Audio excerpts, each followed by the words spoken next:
Бейнебаянды бастамас бұрын айта кетейін. Каналға аз ғана адам жетпей тұр. Подписка басып кетсеңіздер, разы боламын. Бұл ешкімге айтылмаған сыр. Толық әңгімесін видеодан тыңдаңыз. Айгүл 15-ші рет босанатын бөлмеге кіргенде ешкім таңғалмады. Дәрігер де, акушерка да, тіпті өзі де. Тағы да сіз бе? Деді жас медбике сыбырлап. Айгүл басын изеді. Көзінде қуаныш та жоқ, қорқыныш та жоқ. Тек бір түрлі тыныштық. 42 жаста, 14 баланың анасы. Ешқашан қорғанбаған. Ешқашан жетеді деп ойламаған. Ал күйеуі Серік, иде емес, әдеттегідей. Ұлма қызба айырмасы жоқ, деді ол дәрігерге. Тек аман туса болды. Бұл сөзді өзі де механикалық түрде айтты. Сол сәтте ішінен бір нәрсе сынып кеткендей болды. Айгүл 17 жасында тұрмысқа шықты. Ауылдағы ең пысық жігітке. Әйелдің бақыты бала дейтін енесі. Қорғану кінә дейтін күйеуі.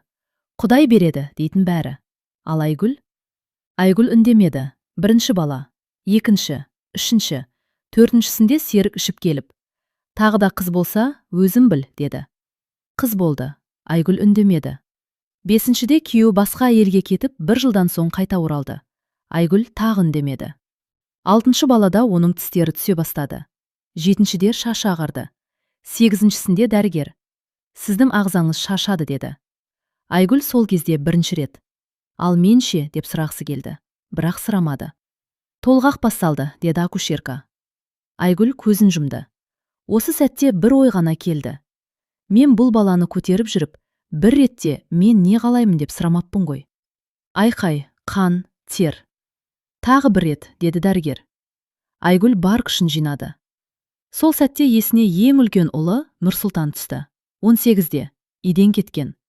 Анашым, мен қайтып келмеймін деген. Есіне 12-ші қызы түсті. Мектепке бармай қалған. Өйткені үйде бала қарау керек. Есіне өзі түсті. Жас кезіндегі арманы медбике болу. Туды, деді біреу. Бала жылады. Бірақ Айгүл жыламады. Қыз, деді дәрігер. Айгүл көзін ашты. Сол сәтте ол бәрін түсінді. Бұл бала соңғысы. Тек денесі емес, жаны да бұдан әрі көтер алмайтынын түсінді. Маған баланы беріңізші, деді ол жай ғана. Қолына кішкентай қызды алған сәтте Айгүлдің жүрегі шым ете қалды. Сен үшін мен басқаша өмір сүремін. Сол кезде есіктің сыртында Серіктің дауысы естілді. Тағы туды ма? Айгүл алғаш рет оның дауысын естіп, ештеңе сезбеді. Тек бір шешім бар еді. Бұл бала тағдырды қайталамауы керек. Айгүл перзентханадан шыққанда қолында 15-ші баласы, кішкентай Айсәуле ғана емес, ішінде бұрын болмаған бір қатал шешім бар еді. Серіктің қолында гүл де жоқ, көңіл де жоқ. Тағы да қыз ба, деді ол суық қана. Бітпейді екенсің. Айгүл үндемеді, бірақ бұрынғыдай төмен қарамады. Ескі үй, қабырғасы жарылған. Еденде балалардың аяқ киімі шашылып жатыр. Үйде 14 бала. Бірі жылайды, бірі күледі, бірі ұрсады. Ана, жейтін ештеңе жоқ, деді 11-ші ұлы. Айгүл сөмкесін қойды. Айсәулені бесікке бөлеп жатып, қолы дірілдеді. Бүгін бәрім тыңдайсыңдар, деді ол. Балалар алғаш рет аналарының дауысын басқаша естіді. Мен ауырып жүрмін. Мен шаршадым. Мен де адаммын. Үй ішін үнсіздік басты. Ертеңнен бастап мектепке бармай қалғандар қайта барады, деді Айгүл. Үлкендер үй шаруасын бөліп істейді. Ал кішілер менің арқамда ғана өмір сүрмейді. Серіктің қабағы түйілді. Сен не айтып тұрсың? Әйелдің міндеті бала табу мен қарау. Айгүл оған тік қарады. Мен міндет емес, адаммын, деді. Бұл сөз үйдің ішін жарғандай болды. Кешке қарай есік ашылды, енесі Зүбайда апа. Ел не дейді, Айгүл, деді ол кіре сала. 15 бала туып, әлі де еркелеп отырсың ба? Айгүл баяу орнынан тұрды. Ел мені асырамай жатыр, деді ол. Ел түнде менің орныма ауырмайды. Ел балаларымды аш қалдырмайды. Зүбайда апа сәл тосылды. Қорғану күнә, деді ол баяу.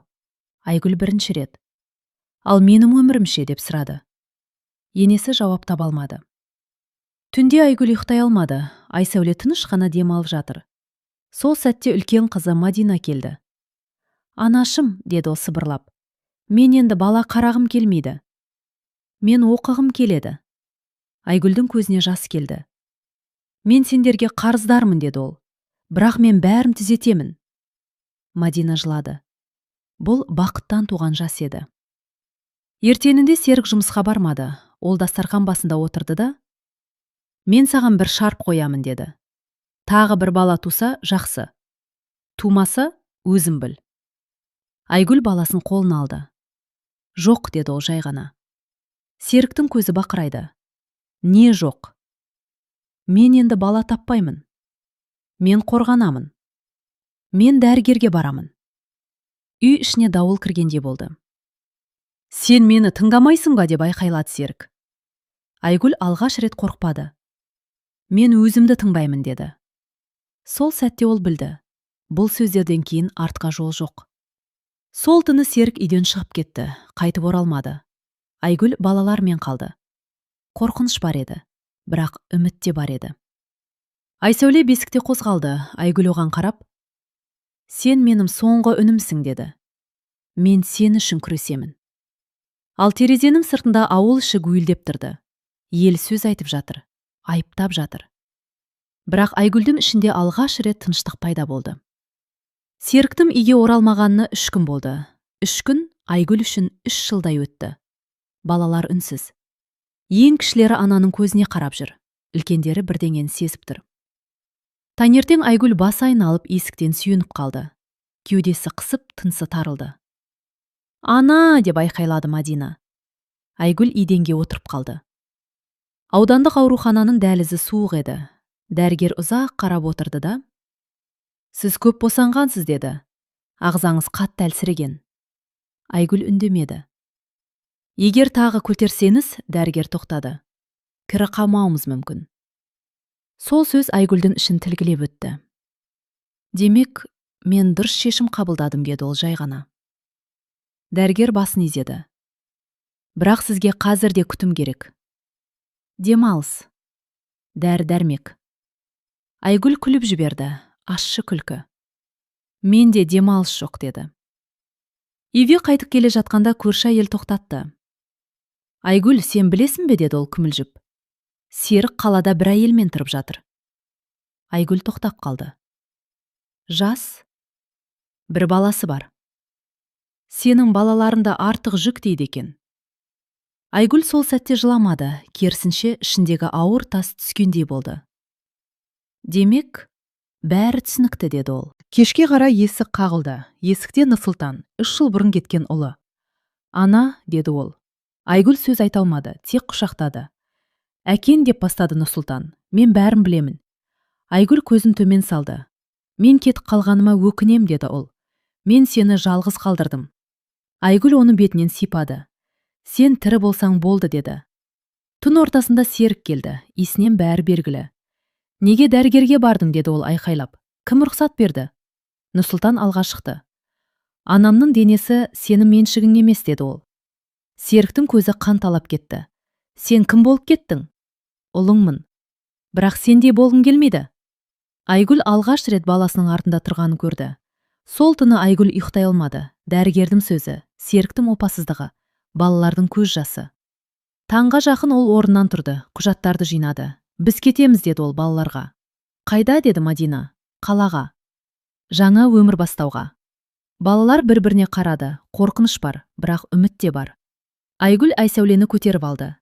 «Сен үшін ғана емес», деді ол сыбырлап, «өзім үшін де». Ал терезеден қара бұлт үйіріліп келе жатты. Бұл дауылдың алдындағы тыныштық еді. Айгүл және балалар қалаға келген кезде бәрі бірден жеңіл болмаған. Көше сырықтай тар, ғимараттар күңгірт, ал адамдар бетінде жылылық жоқ. Бұл ауылдағы тыныштықтан айырылған жаңа өмірдің бірінші соққысы еді. Айгүл бір бөлмелі пәтерді жалға алды. Үлкен бөлме жоқ, тек кішкентай бір ас бөлмесі мен бір жатын бөлме. Балалар бір-бірімен ұрсып, кішкентай Айсәуле әлі қорқып жүрді. Айгүл балаларына қарап: «Біз енді бәрін бірге бастаймыз», деді. «Кімде-кім қателессе де бір-бірімізді қолдаймыз». Бірақ жүрегінің түбінде қорқыныш бар еді. «Біз шыдай аламыз ба?» деп ойлады ол. Келесі күні Айгүл балаларды мектепке апарды. 14 бала үшін бірдей орын табу мүмкін болмады. Мектептегі мұғалімдер таң қалды. «Сіз барлық балаларды жалғыз көтеріп жүрсіз бе?» деді бірі. «Иә», деді Айгүл. «Біз жаңа өмірді бастауға келдік».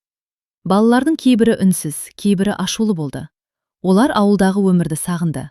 Үлкен ұл Нұрсұлтан ағайындары мен ауылдағы достарын еске алды. Мектепке түсу қиындықтың бастамасы ғана еді. Пәтерге оралғанда Айгүл шоттарды қарап отырып шошыды. Жалдау ақысы, коммуналка, азық-түлік, бәрі. Ол 5 балаға жеткілікті табыс жоқ. Бізге қалай жетеді, деді Мадина. Қалай күн көресіз? Айгүл сәл ойланып, содан кейін шешім қабылдады. Мен жұмыс табамын, деді ол. Ал сендер үй шаруасын бөлесіңдер. Серіктің қолдауы жоқ, ауылдағы дос жаранда алыс. Бәрі тек өз қолында еді. Айгүл супермаркетте кассир болып жұмысқа орналасты. Бастапқыда бәрі қиын болды. Аяқтары сынып барады, басы айналады, бірақ ол тоқтаған жоқ. Балалар мектептен келіп үйде үйренуге тырысты. Кішкентай Айсәуле әлі өз бөлмесіне бейімделмеген, үнемі жылап жүреді. Ана, мен шаршадым, деді Мадина бір кеште. Менің күшім жетпейді. Айгүл онымен құшақтасып, біз бірге бәрін жеңеміз, деді. Сен жалғыз емессің. Бір аптадан кейін Серік қаладан табылды. Ол балаларға келді. Бірақ оның көзінде мейірім жоқ. Тек қарапайым ашу мен үмітсіздік бар. Бұл қалай, деді ол. Сендер қалаға көшкенсіңдер? Барлығы менсіз мүмкін бе? Айгүл тік қарады. Мен енді сен үшін өмір сүрмеймін, деді. Біз өз жолымызды таңдаймыз. Серіктің ашуы үй ішін дүр сілкіндірді. Бірнеше күннен кейін ол қайта оралмай кетті. Бірақ қаладан шықпай қадағалай бастады. Бұл Айгүл мен балаларға жаңа қауіп әкелді. Түнде Айгүл ұйықтамай Айсәулені қолына алып отырды. Кішкентай қыз тыныш демалып жатыр. Айгүл ойлады. Мен барлық балаларды қорғауым керек. Бірақ кейде өзінің де қорғаным жоқ. Сол түні ол шешім қабылдады. Бала өмірін ғана емес, өз өмірінде басқаратын боламын. Ал сыртта қала көшелері суық, тұман, жаңа сынаққа дайын тұр. Қалаға келгенімізге 1 айға жоқ болды. Балалар біртіндеп мектепте бейімделді. Бірақ өмір ауыр еді. Үлкен ұл Нұрсұлтан кейде кешкілік үйге келмей, қала көшелерінде адасып жүрді. Мадина мектептен кейін үй шаруасын алып, кішілерге қараса да көзінен шаршау кетпейтін. Айгүл әр күн сайын өзіне жаңа сынақ қоятындығын сезді. Бір кеште Айгүл жұмысынан қайтып келе жатқанда, есіктің алдында Серік тұрды. Басы төмен, бірақ көзі мейірімсіз. Ана, деді ол баяу. Балақайларымды көргім келді. Айгүл балаларына қарады. Нұрсұлтан есіктің жанында тұр. Қолын қысып, құлағын ашып тыңдап тұр. Сен мені тыңдайсың ба? Деді Айгүл. Сен өмірімді қайтадан мен үшін құрбан еткің келе ме? Серіктің беті қызара түсті. Мен тек көргім келдім, деді ол сәл күмілжіп. Қарапайым көргім келсе кет, деді Айгүл. Бізге қажет емес. Серіктің тіпті сөзі жоқ қалды. Айгүл алғаш рет оның алдында қорықпады.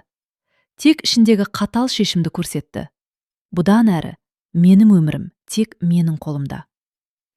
Сол аптада Нұрсұлтан мектептен кеш қайтып келді. Жас жігіттің көзінде қорқыныш пен кінә бар еді. Ана, деді ол басын төмен салып. Мен қаланың дұрыс емес адамына жақындадым. Ақша үшін мен біреуге сеніп бәрін бұздым. Айгүл жүрегі ауырды. Сен қандай қателік жасадым, ұлым? Деді ол жұмсақ, бірақ қатал. Мен біреуінің ақшасын ұрладым, деді Нұрсұлтан. Енді олар мені полицияға береді. Айгүлдің қолы сәл дірілдеді, бірақ ол үндемеді. Біз бәрін түзетеміз, деді ол. Бірақ өзіммен бірге жүресің. Сотқа барғанша мен сені қорғап тұрамын. Түнде Айгүл балалармен бірге отырғанда есік қағылды. Үлкен күмбірлі дауысты адам, қалалық қылмыскер тұр. Ол Нұрсұлтанның ісін біледі екен. Баланың атасы кім? Деді ол сұраулы. Ақша қарызын қайтару керек. Балалар жылап кетті. Айгүл сол сәтте ең қатал шешімін қабылдады. Сендер ештеңеден қорықпайсыңдар, деді ол. Мен бәрін өзім шешемін. Қауіп бізді қоршап тұрса да, біз бірге боламыз. Серіктің есіктен қайта оралғаны, немесе ауылдан келген көршілердің пікірі маңызды емес еді. Қазір бастысы балалардың өмірін қорғау. Айсәуле, кішкентай қыз, анасының қолында тыныш дем алды. бірақ көзінде түсініксіз қобалжу бар. Айгүл оған қарап, «Сенің өміріңді ешкім қауіпті қылмайды», деді. «Мен барымды саламын». Бала оған сенді. Бұл Айгүл үшін ең үлкен жеңіс еді. Өзінің қорқынышын жеңіп, балаларға күш беретін анаға айналды. Түнгі қала көшелері суық, жел соқтырды. Айгүл терезеден сыртқа қарап, ішкі дауысын тыңдады. «Мен енді ешкімге тәуелді емеспін. Бала өмірінде, өз өмірімді де өзім таңдаймын». Ал сырттағы қараңғы қала көшелері тек жаңа сынаққа дайын тұрған қауіп. Бірақ Айгүл үшін бұл қорқыныш емес, жаңа өмірдің бастамасы еді. Қала өмірі күн өткен сайын Айгүл мен балаларға жаңа сынақтар әкелді. Үлкен көшелер, көліктердің шуылы, бетінде жылулық жоқ адамдар, бәрі ауылдың тыныштығынан мүлде бөлек еді. Бірақ Айгүл ішкі дауысын тыңдап, әр қиындыққа дайын болды.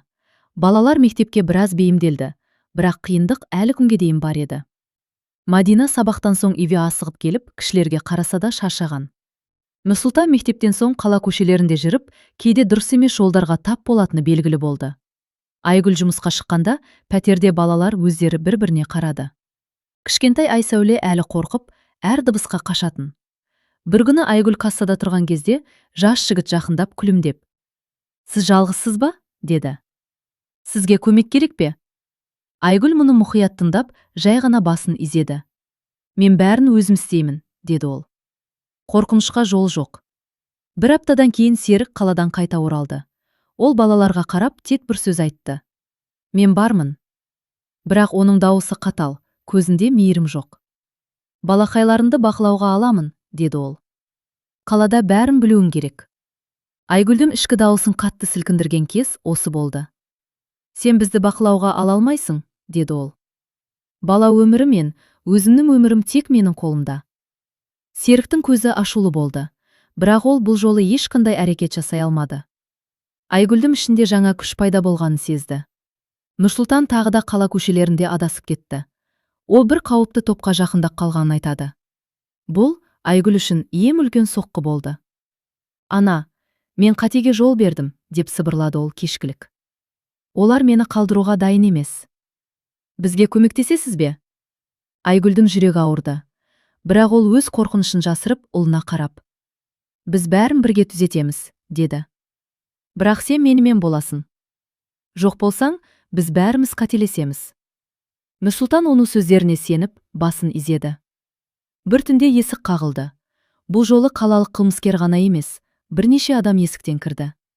Олар Нұрсұлтанға қатысты қарызды қайтаруды талап етті. «Балаңыздың атасы кім?» деді біреуі. «Ақша қарызын қайтарыңыз». Балалар жылап кетті. Айгүл ішкі қатал шешімін қабылдады. «Мен бәрін өзім шешемін», деді ол қатал. «Балаларға ештеңе болмайды». Айгүл сыртқа шығып, есікті жаба салды. Қараңғы көшеде адам көп емес еді, бірақ бір сәттік тыныштық оны ішкі күшпен толтырды. Бұл жаңа өмірдің нақты сынағы еді. Келесі күні балалар арасында кішкене даулар басталды. Кімде-кім шаршап, ашуланып жатыр еді. Мадина мен Нұрсұлтан кейде өзара ұрсып, кішілерге қарамай қалатын. Айгүл оларды жинап, қатал дауыспен, «Біз отбасымыз. Бәріміз бірге болсақ қана жеңеміз», деді. Балалар үндемеді, тек оның көздеріне қарап, алғашқы рет ананың шын күшін сезді. Кішкентай Айсәуле әлі қорқып тұрды, бірақ анасының мейірімі мен сөздері оны тыныштандырды. Айгүл оны қолына алып, «Сен қорықпайсың, Айсәуле», деді сыбырлап. «Біз бірге. Ешкім бізді бөлмейді». Бұл Айгүл үшін ең үлкен жеңіс еді. Өз қорқынышын жеңіп, балаларға күш беретін анаға айналды. Қаладағы өмір бір айға жоқ жалғасқаннан кейін, Айгүл мен балалар біртіндеп қалыпқа келе бастады. Бірақ қаланың қаталдығы мен сестіктің қайтадан қауіп төндіруі тыныштық бермеді. Әр күн жаңа сынақ, әр түн жаңа қорқыныш. Нұрсұлтан мектептен үйде келгенде бір түрлі тыныштық болды. Ол кешкілік сабақтан кейін қала кітапханасына барып, өзіне жаңа мақсат қойған екен. «Ана, мен бүгін алғашқы қадамымды жасадым», деді ол қуанышпен. «Мен қарызымды өтедім. Және өзімнің алғашқы ақша табу жолымды бастадым». Айгүл оның қолын қысып, «Мен сенің ішкі күшіңді сездім», деді. «Енді сен өзіне сенесің. Бәріміз біргеміз, ұлым». Бұл Айгүл үшін ең үлкен жеңіс болды. Ұлы өзінің қателігін түсініп, оны түзетуге әрекет жасап жатты. Бұл жаңа өмірдің бастамасы. Бір түнде серік қайтадан есіктің алдына келді. Бірақ бұл жолы ол тек бақылау үшін емес, балаларды қалдыруға қорқыныш тудыру үшін келді. Айгүл, деді ол баяу, бірақ қатал. Сен менсіз ештеңе жасай алмайсың. Балақайларым мені тыңдауы керек. Айгүл терезеден сыртқа қарап, ішкі дауысын тыңдады. Ол бір сәт ойланып, содан кейін қатал дауыспен: Сен ештеңе жасай алмайсың, деді. Біз өзіміздің өмірімізді таңдаймыз. Бала өмірінде, өз өмірімізді де тек өзіміз басқарамыз. Серіктің ашуы қаланың қараңғы көшелерінде көрініс тапты. Бірақ Айгүлдің жаңа ішкі күші оны тоқтата алмады. Бұл соңғы қарсы тұру еді. Балалар бір-біріне қарап, алғаш рет нағыз отбасылық күшті сезді. Мадина мен Нұрсұлтан бірге кішілерге қарап: Біз біргеміз, деді Мадина. Ешкім бізді бөлмейді. Кішкентай Айсәуле анасының қолында тыныш дем алды. Айгүл оған қарап: Біз қорықпаймыз, деді сыбырлап. Біз бірге. Балалар оның сөздеріне сеніп, қорқыныштарын жеңді. Бұл Айгүл үшін ең үлкен жеңіс еді. Келесі күні Айгүл жаңа жоспар жасады. Қаланың шулы көшесінде балалармен бірге отырып, олар үшін жаңа өмір жолын салуға шешім қабылдады. Біз тек аман қалу үшін емес, деді Айгүл. Біз өмір сүру үшін күресеміз. Әрқайсымызға өзіміздің болашағымыз бар. Балалар бір-біріне қарап, алғаш рет толық сенім білдірді. Бұл жаңа бастаманың алғашқы күні еді. Күн батқанда Айгүл қала шулы көшелеріне қарап: Мен қорықпаймын, деді. Біз өзіміздің өмірімізді жасаймыз. Менің соңғы шешімім бәрін қорғау және өмірімізді өз қолымызға алу. Түнгі қала көшелері тыныш көрінді. Бірақ ішкі дауыс, ішкі күш жаңа өмірге дайын екендігін білдірді. Айгүл мен балалар алғашқы жиынысын атап жаңа жолға шықты.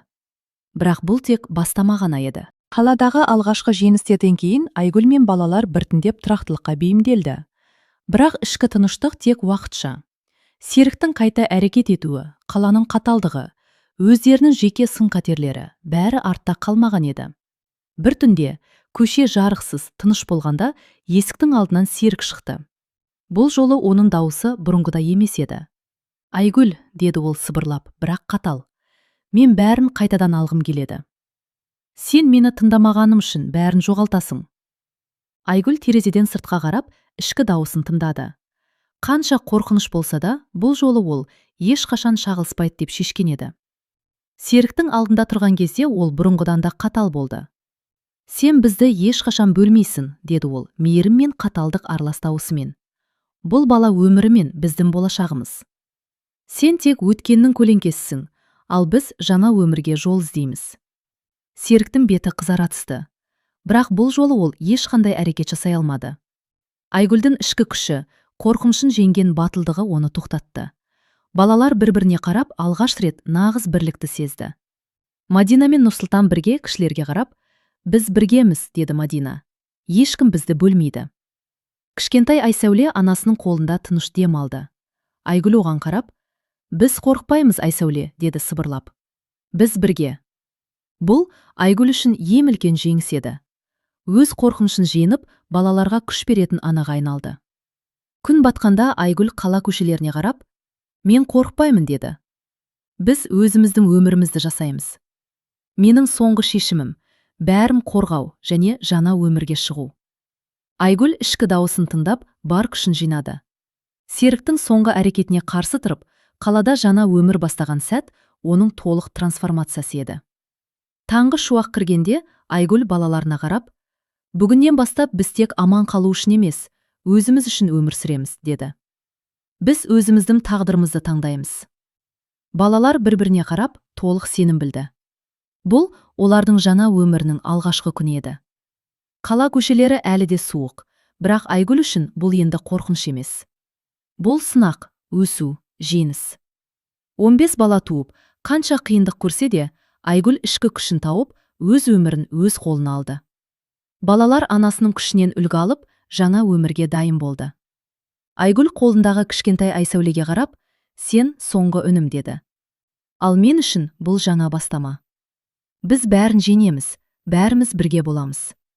Сол сәтте ол білді, өмір тек қорқынышпен емес, батылдықпен және сүйіспеншілікпен өрбиді. Қаладағы терезеден қараған кезде күн батып бара жатқанын көрді.